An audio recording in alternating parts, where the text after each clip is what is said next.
Alright guys, what's going on? Hope you're doing good. Hope you're having a great day. I'm going to say thank you to all my new subscribers. Appreciate it. Thank you for tuning in. I'm going to come back at you with another short video here about Sebastian Rogers and kind of everything going on that's coming out with the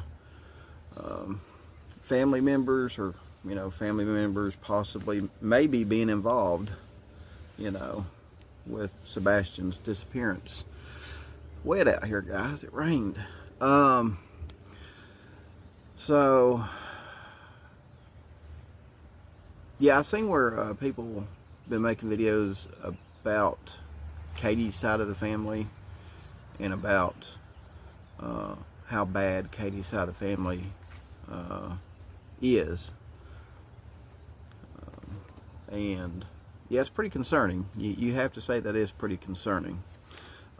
Now, not saying that Katie's side of the family has Sebastian or has taken Sebastian, but there's always that possibility. Now, if that's the case, right? If that's the case, if Sebastian is with some of Katie's family, in my opinion, it's got to be intentional. And I'll tell you why. I think Katie would know about it, considering Sebastian just didn't go missing from the safety of his own home. And I know David Copperfield didn't go in there and make him disappear. I've done ruled out David Copperfield, so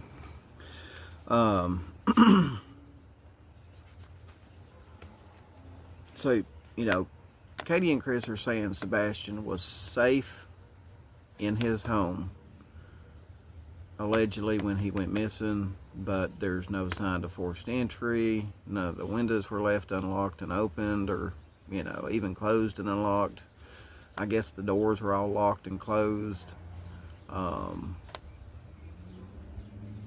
So I mean, my thing is, if you're gonna do this and make it look like someone got him, at least leave one of the doors unlocked, right? At least say one of the doors was unlocked, or hell, even leave one of them cracked open.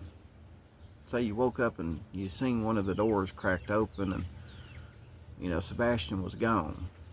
Not everything was locked up and secured in the house, but my kid was gone. That just don't make sense, right? And I doubt if someone went in that home and got Sebastian and went out one of the doors, they're going to be courteous enough. They're going to have enough courtesy to lock the door behind them. I doubt that. Okay. So if one of Katie's family members has Sebastian, in my opinion, I think it was planned and intentional.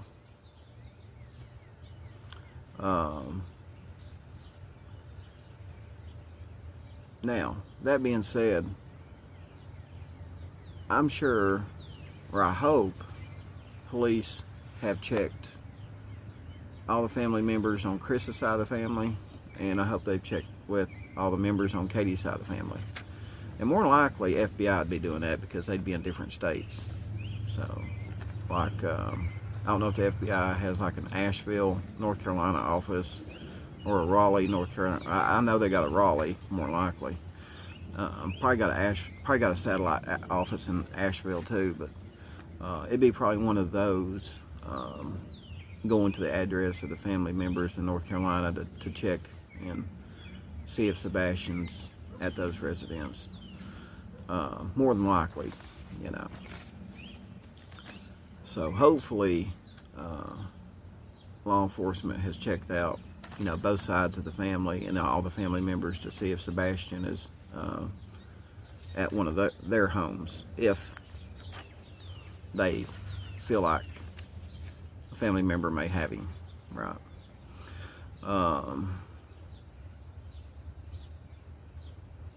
And that leads me to my next thing that I want to talk about too, is if it was intentional, if they're intentionally hiding Sebastian, then that leads me to question the actions from Chris and Katie Proudfoot since Sebastian has went missing. Or we could say their inactions, their inactions to go hand out flyers, their inactions to go to vigils.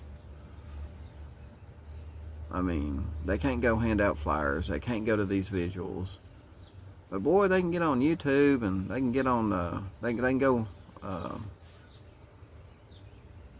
hang out at the showroom at the Harley Davidson dealership. They can go out to eat, while they can go out to eat at a nice, comfortable restaurant while people are out there,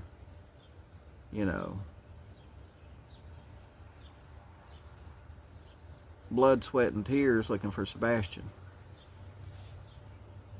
Right? Don't make sense. Yeah, people out there, they've been out there for a long time looking for Sebastian.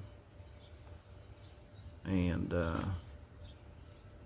these people are looking in places that, they're looking in, and you even had people going through the landfill, right?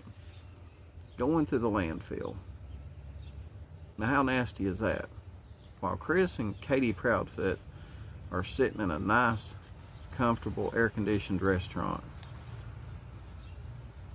Yeah. Let that sink in for a minute.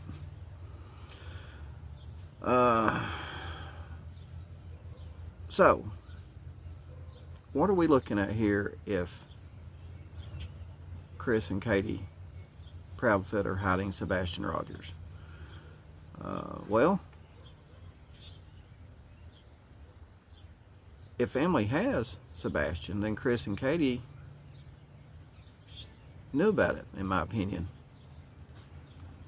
And then we're looking at what, false reporting? And then you got to ask yourself, why would they hide Sebastian and then false reporting gone, missing? If, why would they go through all this? I don't know. I mean, that's just if they're hiding. There's not been a conclusion one way or the other. What happened to Sebastian? All possibilities officially are still on the table. He could be deceased, which I feel like there's a strong possibility of that, considering law enforcement searched a landfill and they had to have probable cause to search the landfill. It's not routine. It's not routine to search a landfill every time a kid goes missing. and not that quick in the investigation either. It's not routine. Something made police do an affidavit, take that before a judge with the evidence, and the judge go, okay, yeah, I see what you're saying now, I'll sign off on this, right? Because the judge just ain't going to shut down a business, especially a business like that, and have them in there. And they probably shut that landfill down for, what, a week or so while they search for Sebastian in there. But, it makes me sick. I'm just sick of these people, just sitting in a nice, comfy restaurant while people's out here, busting their butts, sweating, and, probably walking through briar thickets and God knows what else. The good people at the landfill, no telling what they're walking through. I mean, they could be walking through needles and everything else. Ain't no telling what goes into the landfill, you know what I mean? There ain't no telling what goes into the landfill. We know one child ended up there. Quentin Simon, right? So anyway, guys, let me know what you think about everything I said. I mean, with everybody bringing up Katie's side of the family, people's looking at Katie's mom. What do you think? Do you think they could be hiding Sebastian? And again, if they are, why would they be doing it? Why would they false report him missing if they're why would they go through all the trouble of hiding Sebastian? What's going on here? If they're hiding him, why? But if they're not, then I'm back to, well, I'm pretty sure Sebastian, I mean, I'm still, I mean, I don't know. I mean, I guess they could be hiding him, but, I mean, how long could they hide him out for? And why would they do it? You know, I guess they wouldn't be doing life in prison for that. I mean, you know, false reporting is probably going to get you, what, a year or two in jail? And whatever charges I don't know what other charges they could come up with, you know, if they were just hiding Sebastian and falsely reported him missing. What other charges could they come up with on that? But if that's not the case, guys, and they had no probable cause to search that landfill the way they did, I believe Sebastian is, I believe he's no longer with us. And the last place he was seen was obviously supposed to be in the safety of his own home. And that's what I keep going back to, is that house, that night, with that mom.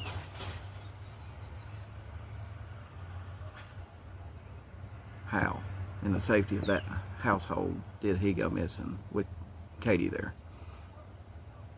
So anyway, guys, let me know what you think, and I'll see you on the next video.